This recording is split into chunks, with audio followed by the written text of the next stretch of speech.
Sir அவர் எல்லாத்துக்கும் கொடுப்பார், அவருக்கு பண்ணிக்க மாட்டார். உலக சினிமா வரலாற்றுல ஒரு ஹீரோ 54 புது டைரக்டர் இன்ட்ரோடியூஸ் பண்ணிருக்காரு. 54 புது இயக்குனர்ல வாய்ப்பு கொடுத்திருக்காரு. என்ன நம்பிக்கையில கொடுத்தாரு? அவர் மேல ஒரு நம்பிக்கை. அதாவது இயக்குனர்களுக்கு அவரு மாதிரி ஒரு நடிகர் இது வரைக்கும் கிடைச்சதே கிடையாது. என்ன காரணம்னா, அவர் நடிச்ச படத்துல 90% படத்துல முழு சம்பளம் வாங்கினதே இல்லை.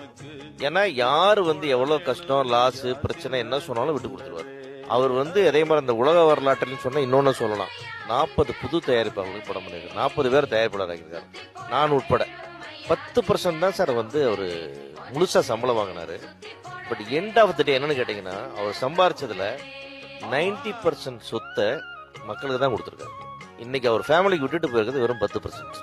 அதே மாதிரி ஷூட்டிங்ல சாப்பாட்டுக்கு அவர் புது கான்செப்ட் சொல்லுவார். இப்போ ஒரு தொழிலாளி வீட்டுல இருந்து வர்றான்னா, நம்ம ஷூட்டிங் வரும்போது அவனுக்கு ஒரு சந்தோஷம் இருக்கணும். வேலையை தாண்டி இன்னைக்கு சம்பளம் கிடைக்கிறத தாண்டி அவனுக்கு ஒரு சந்தோஷம் எக்ஸ்ட்ராவா இருக்கணும் வேலை செய்யறதுல.